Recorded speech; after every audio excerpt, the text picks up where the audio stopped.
I want you to look at your neighbor and say, I have to let go. I have to walk away from my past. I have to walk away from my mistakes. I have to walk away from my mistakes. I have to let go. You may have your seat.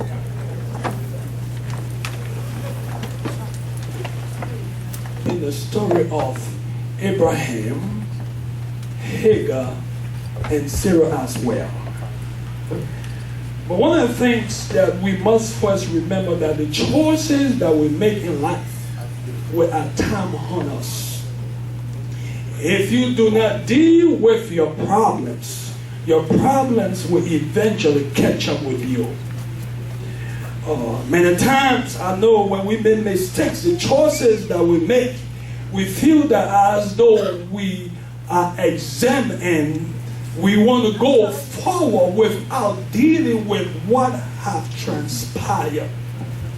You cannot go to the next level until you have made peace in your household. Let me say this again. You cannot go on with your life. You have to be able to make peace of where you have come and created some stuff. This story today is very, very important.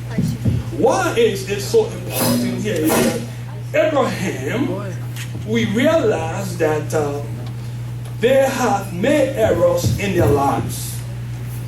And they thought about, I have to just ignore my mistakes. But you cannot ignore your problem and the mistakes you have made. For the wages of sin is death. The consequences of our errors will haunt us. Let me say this again. The mistakes that we make in life have consequences as well. That's right. Let me give you an example.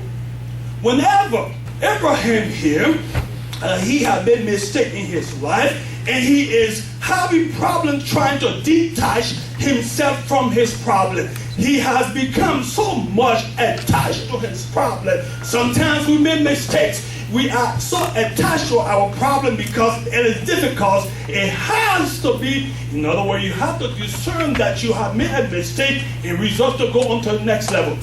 Abraham here, the problem that he has made, as you follow me, we have been teaching this for the past months now. Abraham here, he is caught in a problem where he has to come to the point in his life to let Hagar go. There are those of us who find ourselves in a situation, it is difficult to let our problem go. What do you do? What is it you do when you know that you have made problems? Don't you hold on. You have to have some sense enough and realize that, in other words, in order to go to the next level, you have to deal with that problem and let go. That's right. Your problem, if they are not dealt with, will mark at your success. If your problems are not dealt with, eventually they will become a stumbling block in your life. This story here is so much important because Abraham is attached to his mistake. What do you do? The problem he is facing here is that he's attached to his son, Ishmael.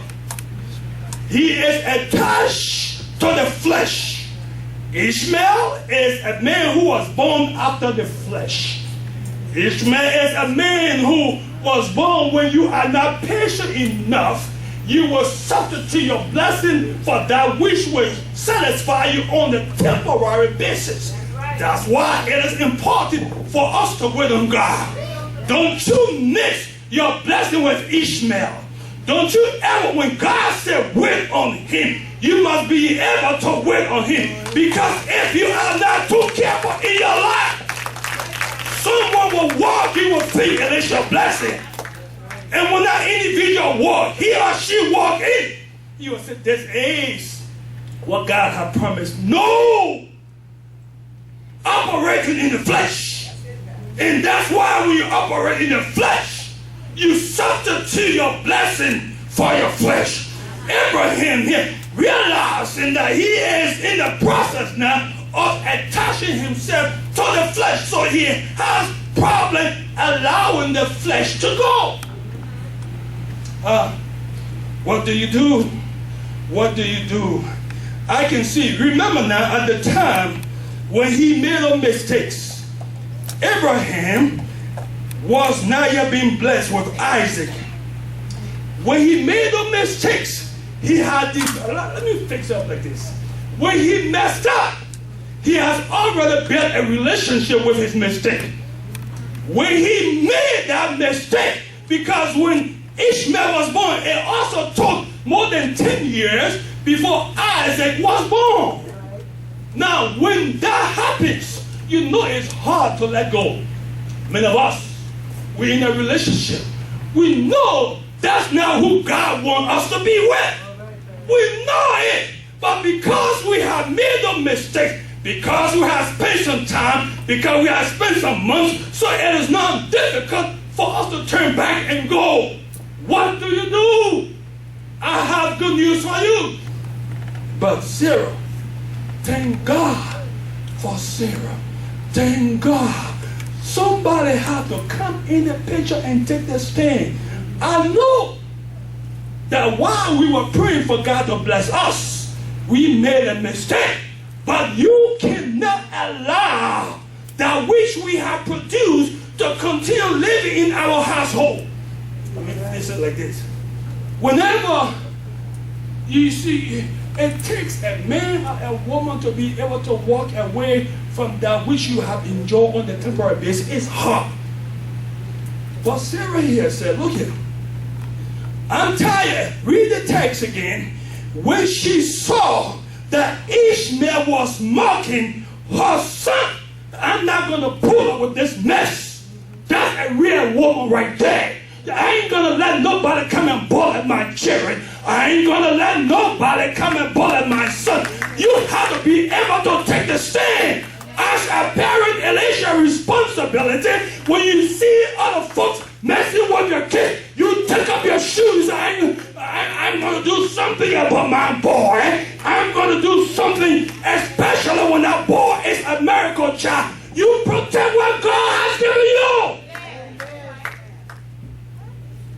Protect your children. Protect your son. And that's what is going on here. You got to have your eyes on your man. You got to have your eyes on your children. You're going to have your, you see, let me be more descriptive over here. She looked through the window.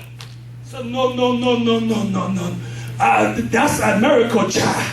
God has blessed my womb now. I ain't going to let you come and mess with my boy. I'm not going to let you to come and mess with my seed. No. You see, that spirit of mock, you understand when children mock other kids, it is wrong. It is wrong. Don't you ever pull up with somebody trying to bully your kid, and you standing by you laughing. That's a detrimental spirit. But Sarah could not pull up with that. She said, I ain't gonna pull up with that. You see, we have the spirit of Ishmael in churches as well. We do. They stand from a distance and mock a blessed child. You see, when God has allowed you to interact with someone who is already blessed, you got the guts to come and start laughing at the child of God. Let me share something with you. Where did Ishmael get that spirit from? I'll take from the mama. From the mom. You recall I preached about 2-3 Sundays ago. She teased Sarah. She started mocking Sarah. You see, you must realize whenever you tease or mock the people of God, God will come and throw you out. That's what is going on here. And the Lord told you, see,